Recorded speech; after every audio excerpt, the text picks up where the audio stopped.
رمضان کا پہلا خاندانی کام آپ نے کیا کرنا ہے بھائی؟ جلدی سے بات کو ختم کر رہا ہوں میں. ایک روزہ بھی نہیں چھوڑ, یہ آپشن ہی ختم, چاہے سحری میں آنکھ کھلے یا نہیں کھلے. اس سے روزے آسان ہو جائیں گے, ورنہ ٹینشن. دوسرا کام خاندانی کیا کرنا ہے؟ تراویح کی نماز. کیا کام کرنا ہے بھائی؟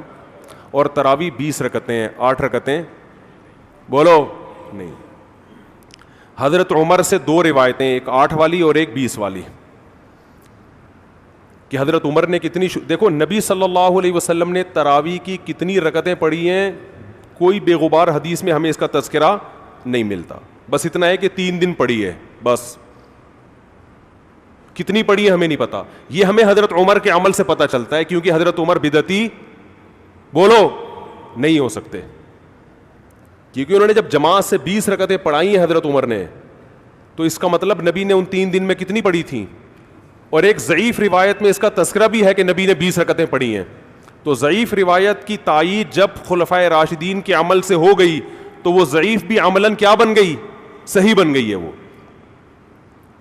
تو حضرت عمر سے 2 ہیں, 8 بھی اور 20 بھی.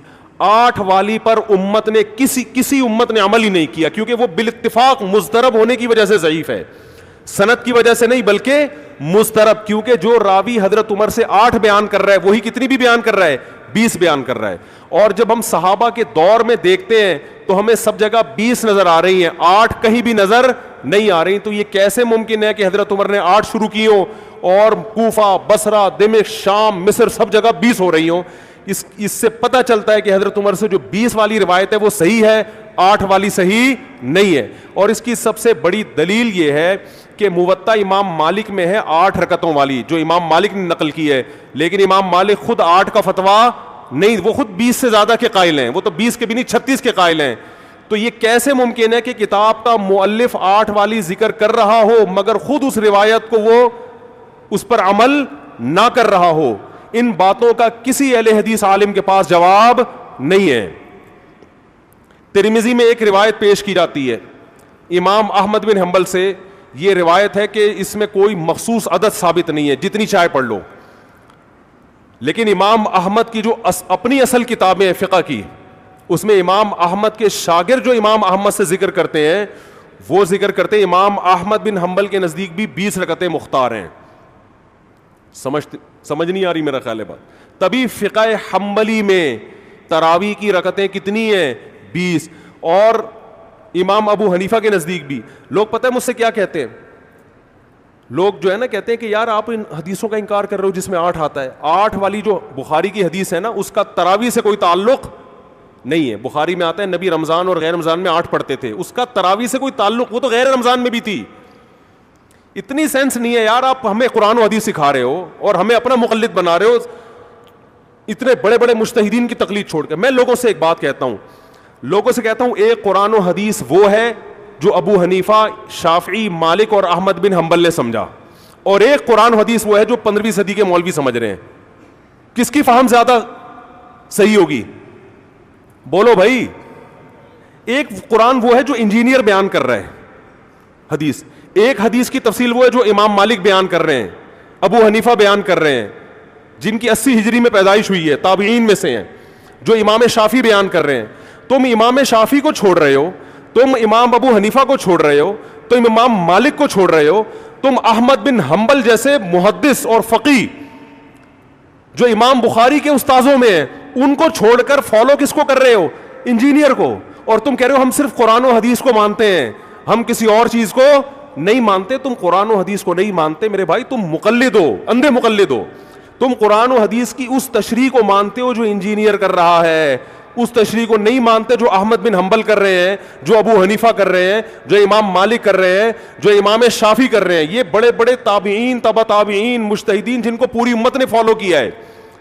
تو 8 رکعت کی جو موطا امام مالک کی حدیث ہے, اس 8 رکعت پہ امام مالک نے فتویٰ نہیں دیا. کیوں؟ اس لیے کہ وہ حدیث مضطرب ہے, اس میں راوی ایک بیان پہ ٹکتا نہیں ہے, کہیں 20 بیان کرتا ہے, کہیں 8. جب راوی کے بیان میں تضاد ہو تو حدیث مضطرب ہونے کی وجہ سے رد ہو جاتی ہے. اور میں آخری بات کر کے بیان کو ختم کرتا ہوں, یہ جو تراویح کا لفظ ہے یہ 8 رکعتوں پہ فٹ ہی نہیں بیٹھتا ہے. اس کا بھی میں جواب سوال کر رہا ہوں لیکن کوئی جواب نہیں دے رہا. دیکھو اپنی مرضی کے سوال بنا کے جواب دے دیا کرو تو لوگ واہ واہ کریں گے. آپ میرے ساتھ یہ ہو رہا ہے, میں جو بیانات میں اعتراض کرتا ہوں نا اس کا جواب نہیں مجھے ملتا, خود سے اعتراض بنا کے کیا کر دیا جاتا ہے جواب. جیسے میں نے بتایا تھا کہ حرم میں 4 مصلے تھے, حنفی, مالکی, شافعی, حنبلی, 4 مصلے تھے نا کئی سو سال تک, جو کہ نہیں ہونے چاہیے, ایک ہی ہونا چاہیے تھا مصلی. تو لوگوں نے اعتراض کیا 4 مصلے تھے حرم میں, یہ دیکھو کتنا غلط, یہ حنفی مالکی ایسے ہوتے ہیں. تو میرا سوال یہ تھا کہ 5واں کیوں نہیں تھا اس وقت؟ اس کا مطلب 5واں فرقہ وجود میں آیا ہی نہیں تھا, وہ اب پیدا ہوا ہے. وہ ٹھیک ہے 4 غلط تھے, لیکن اس غلط کو بھی صحیح ان 4 میں سے ایک نہیں کیا ہے. سمجھ رہے ہیں کہ نہیں بھئی ایک امام ہونا چاہیے, 4 الگ الگ جماعتیں نہیں ہونی چاہیے. لیکن اس کا مطلب 700 سال تک امت یہ سمجھتی رہی کہ اہل سنت والجماعت کے 4 نمائندے ہیں, 4 مکتب فکر, 5واں کوئی تھا ہی نہیں, لہذا اس کا کوئی مصلی تھا ہی نہیں. تو سوال یہ تھا, لیکن جب سوال یہ پوچھا جائے تو ایسے جواب ملتا ہے کہ وہ سوال ہی پی جاتے ہیں. سوال یہ جواب یہ دیا کہ غلط ہو رہا تھا, یہ بدعت ہے, اور یہ بدعت ہے, یہ ناجائز ہے. تو ہم کب کہہ رہے ہیں کہ صحیح تھا بھائی وہ, لیکن یہ پوری دنیا میں نہیں ہو رہا تھا, یہ صرف حرم میں ہو رہا تھا. اور اس کو ختم بھی حنبلیوں نے کیا ہے کہ نہیں جی امام ایک ہونا چاہیے, سارے چاہے حنفی ہو شافعی ہو اس امام کے پیچھے نماز پڑھیں گے. سمجھ میں آ رہی ہے بات کہ نہیں آ رہی؟ تو سوال یہ تھا کہ 700 سال یا 400 سال تک امت کی نمائندگی ان 4 مکاتب فکر نے کی ہے حرم میں, 5ویں نے کوئی اپلیکیشن بھی نہیں دی. اس کا مطلب 5واں تھا ہی نہیں. اور جو آپ یہ مختلف الفاظ بیان کرتے ہو کہ امام احمد بن حنبل اہل حدیث تھے, فلاں میں اہل حدیث تھے, تو امام احمد بن حنبل اگر اس طرح کے اہل حدیث تھے تو پھر امام احمد بن حنبل کے فالوورز کو اہل حدیث کیوں نہیں کہا جاتا ہے, حنبلی کیوں کہا جاتا ہے؟ نہیں آ رہی بات میرا خیال. یہ ایسے ہی ہے جیسے جماعت المسلمین والے کہتے ہیں کہ ہم نبی کے دور سے ہیں, اور پھر بخاری میں دکھاتے ہیں جماعت المسلمین کے الفاظ. او بھائی یہ والی جماعت المسلمین نہیں تھی, یہ تو باقاعدہ آپ نے رجسٹر کروائی ہے 1975 میں. وہ جماعت المسلمین صحابہ کو جماعت المسلمین کہا گیا ہے. تو یہ جو اہل حدیث کا لفظ ہمیں پرانے وقتوں میں ملتا ہے, یہ محدثین کے لیے ملتا ہے, یہ کسی مخصوص فرقے کے لیے نہیں ملتا. پھر بھی میں اہل حدیث کو اہل سنت میں داخل سمجھتا ہوں, میں پھر بھی ان کو نہیں کہتا کہ جہنم میں جائیں گے, لیکن میں کہتا ہوں کہ آپ کم از کم اس چند 100 سال پہلے آپ پیدا ہوئے ہیں, آپ کی جماعت وجود میں آئی, ہم پھر بھی آپ کو گلے لگانے کے لیے تیار ہیں, اور ہم صدیوں سے چلے آ رہے ہیں. آپ ہمیں کیا کر رہے ہو؟ آپ ہمیں گمراہ لوگوں میں داخل کر رہے ہو. تو اسلام بہت پہلے بر صغیر میں آیا ہے, جس شکل میں آیا ہے وہی شکل ٹھیک ہے, بعد کی چیزوں پر اعتماد نہیں ہوتا ہمیں. تو میں ایک بات کر کے بیان کو ختم کرتا ہوں, یہ جو 8 کا لفظ ہے نا, تراویح کا لفظ ہے, یہ 8 رکعتوں پر صادق بولو نہیں آتا. بہقی کی حدیث ہے اور بھی روایتیں اس بارے میں کہ اسلاف جب تراویح کی نماز پڑھا کرتے تھے, اسلاف سے مراد صحابہ تابعین, تو 4 رکعتوں کے بعد آرام کیا کرتے تھے. تو اس لیے 4 رکعت کو ترویحہ کہا گیا. کیا کہا گیا؟ ترویحہ. روح سے نکلا ہے, روح. استراحت کا لفظ سنا ہے آپ لوگوں نے, آرام. استراحت کسے کہتے ہیں؟ آرام. ترویح آرام دینا. راحت, راحت کا لفظ تو اور آسان ہے نا. ارے راحت کا لفظ نہیں سنا؟ راحت کسے کہتے ہیں؟ آپ کہہ رہے ہیں وہ اسے کہتے ہیں ہمارے محلے میں رہتی ہے. راحت کہتے ہیں آرام, ریسٹ. استراحت, راحت. روح یروح ترویحا, باب تفعیل میں جب جاتا ہے آرام دینا. تو ترویحتن, کیونکہ 4 رکعتوں کے بعد آرام کرتے تھے تو ان 4 رکعتوں کو کیا کہا گیا؟ ایک ترویحہ, یعنی ریسٹ ہے اس کے بعد. اب ترویحہ کا جو لفظ ہے نا, 4 رکعتوں کے بعد کیا ہو رہا ہے؟ ریسٹ. اٹ از کالڈ ترویحہ. سب کو پتہ ہے 4 رکعتوں کو ترویحہ کہتے ہیں. 2 ترویحوں کو عربی میں کہیں گے ترویحتان. کیا کہیں گے؟ جیسے رجل کا معنی ایک آدمی, رجلان 2 آدمی. عربی میں 2 کے لیے الگ لفظ استعمال ہوتا ہے, 2 سے زیادہ کے لیے الگ. تو اگر یہ 8 رکعتیں ہوتی تو ان کو محدثین تراویح نہ کہتے بلکہ ترویحتان کہتے, یا ترویحتین کہتے. کیا کہتے؟ 2 ترویحیں. اور ان کے بیچ میں ویسے بھی ریسٹ کی ضرورت پڑتی نہیں, ٹھیک ہے نا. 4 رکعت کے بعد امام بیٹھتا, بولتے چل بھائی آگے جلدی کر, جانا بھی ہے گھر میں ہم نے. تو ترویحتین کہتے, ان کو محدثین تراویح نہیں کہتے. اور تراویح کا لفظ ہے جمع. عربی میں جمع کم سے کم افراد کتنے ہوتے ہیں اس کے؟ 3. تو کم سے کم 12 رکعتیں ہونی چاہیے. لیکن تراویح بھی جمع کثرت ہے, جمع قلت کثرت. جمع اقصا کہتے ہیں جو بہت زیادہ جمع ہو. تو پتہ چلا 4 رکعتیں کافی زیادہ ہیں تو ان کو تراویح کہا جائے گا. 4 رکعتیں تھوڑی سی بھی ہو تو ان کو تراویح.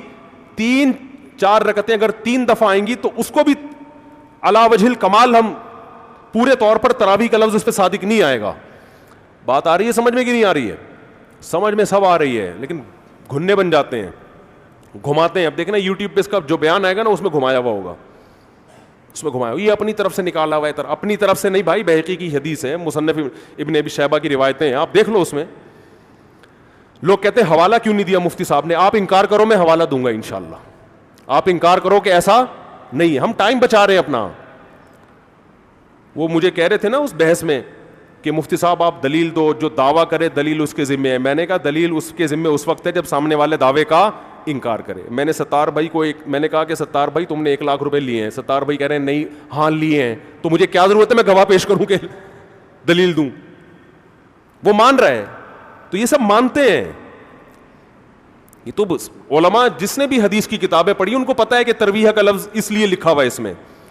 تو اسلاف سے مسجد نبوی میں حرم میں ایک رمضان بھی ایسا نہیں گزرا جب سے حضرت عمر نے 20 رکعتیں شروع کرائی ہیں کہ 20 رکعت سے 1 رکعت بھی کم ہوئی. زیادہ تو ہوئی ہیں, کم بولو نہیں ہوئی ہیں. 1 رکعت. امت اتنی بڑی گمراہی پر 1400 سال سے جمع ہو گئی. تو میرے بھائی جو آپ سے قرآن و سنت کے نام پہ بات کرے نا, اس سے بولے بھائی ٹھیک ہے میں قرآن و سنت ہی کو مانتا ہوں, مگر قرآن و سنت کی وہ تشریح جو ان مجتہدین نے کی ہے اس کو مانوں گا. جو 15ویں صدی کے مولوی کر رہے ہیں تشریح, میں اس کو بولو نہیں, چاہے وہ سعودی ہوں. لوگ کہتے ہیں سعودی عرب میں 8 رکعتیں ہر جگہ ہو رہی ہیں.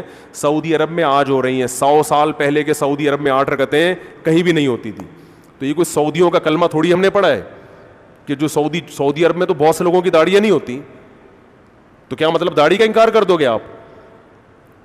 تو ہم نے فالو کرنا ہے امام مالک کو, امام احمد بن حنبل کو, امام شافعی کو. یہ بڑے بڑے محدثین تھے, مجتہدین تھے. خلفائے راشدین کو, خلفائے راشدین کے دور میں کوئی ایک روایت دکھا دو 8 رکعتوں والی, کوئی ایک روایت. ہاں جو حضرت عمر سے موطا میں منقول ہے اس کا جواب میں نے دے دیا. اس کے علاوہ کہیں دکھا دو کہ بصرہ میں, کوفہ میں, دمشق میں, صحابہ تابعین کے دور میں رمضان میں 8 رکعتوں سے جماعت سے نماز کسی نے پڑھی ہو. تو نہیں ہے کچھ بھی اس میں. تو اس لیے جو طریقہ صدیوں سے تواتر کے ساتھ چلا آ رہا ہے وہ کتنی رکعتوں کا ہے؟ 20 رکعتوں کا. تو اسی کو فالو کرنا چاہیے. تو دوسرا کام آپ نے خاندانی کیا کرنا ہے؟ تراویح پابندی سے پڑھنی. سمجھ میں آ رہی ہے بات؟ تو یہ 2 کام فی الحال کریں, کچھ پیکج اگلے جمعے میں انشاءاللہ بیان کریں گے.